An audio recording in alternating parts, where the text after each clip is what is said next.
Bonjour à tous, vendredi, un peu énervé, hein. Certains ont peut-être vu ce matin sur Facebook que j'étais un petit peu en colère. Parce que j'arrivais pas à avoir mon putain de correctif pour faire marcher mon banc d'essai. Et là, apparemment, la situation s'est un petit peu débloquée. Comme quoi, des fois, il suffit de gueuler un tout petit peu et ça y est, quoi. Bref, j'ai eu un premier correctif. Là, la puissance à la roue semble à peu près cohérente. Il en manquerait un petit peu. Par contre, la puissance moteur, là, il n'y en aurait pas assez. Normalement, la machine là faisait 130,2 chevaux, 131,2, faut que je regarde, que je vérifie. Et là, j'arrive à 109 chevaux à la roue et 111 chevaux au moteur. Mais bon, ça se précise, on commence à arriver près de la vérité quand même. Bon, là, c'est encore un peu archaïque, hein. J'ai la souris posée sur le réservoir et tout, c'est le bordel. Donc là, je vais arrêter avec la moto. Maintenant, je vais passer...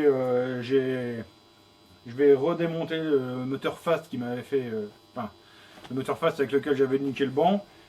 Je vais remonter le moteur Néo à nouveau sur mon carter de machin, remettre le scoot au banc pour voir à peu près si on est cohérent, où on arrive au niveau puissance. Et puis voilà quoi.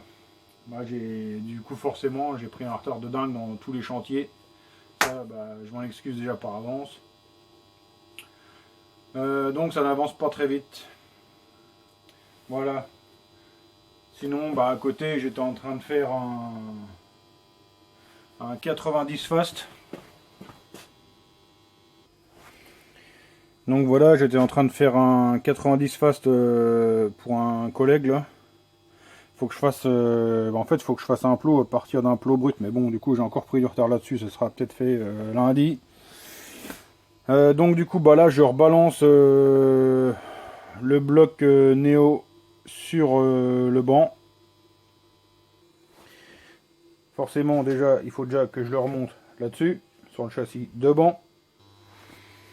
Donc voilà, il faut que j'enlève la moto de dessus. Sinon, bah ici, quand même, du coup, bah c'est quand même mieux qu'avant. Du coup, je me retrouve avec un PC plus classique, un clavier qui marche, tout le bordel, quoi. Toujours mon écran au-dessus quand même. Donc je vais déplacer après, j'imagine, sur le mur, là, à côté de l'extraction. Parce que là, j'ai encore les boîtiers à ranger propres. Parce que du coup, il n'y aura pas de destruction de matos, vu que ça semble marcher. Là-bas, ça, vous l'avez vu, je vous le montre en vrai. Mon boîtier de contrôle pour mon scoot hybride qui verra le jour pour l'année prochaine de Runleaf. Voilà, c'est marqué. Donc voilà. Alors en fait, le potentiomètre sert à ajuster la puissance de départ du moteur électrique par rapport au groupe thermique traditionnel. Donc si je le fous à fond, quand on appuie sur le bouton, le moteur part à 100%. Si je le mets à moitié, donc les LED seront au milieu forcément, parce que ça indique la puissance. Si je le fous au milieu, à moitié, la LED sera à moitié. Et en fait, le moteur va mettre quelques dixièmes avant d'atteindre son régime maxi. Il va faire une courbe de 0 à 50% et accélérer à 100%. Et plus je diminue, bah, plus la courbe d'attaque du moteur, au moment où je mets l'impulsion sur le bouton, plus mon moteur électrique va démarrer doucement. Donc pour l'instant, sur le papier c'est beau, après on verra en vrai, quoi. Bon allez, j'arrête de faire le con parce que il y a du boulot. Bon, l'image est dégueulasse, c'est normal, il n'y a pas de lumière. La journée elle est finie, donc le banc, ça a l'air de commencer à fonctionner.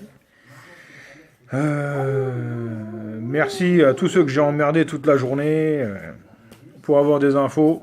Donc apparemment, une bougie trop vieille et le banc ça fonctionne plus. Donc à savoir. Et puis bah voilà. Puis je vous mets la courbe à la fin là, c'est presque 32 chevaux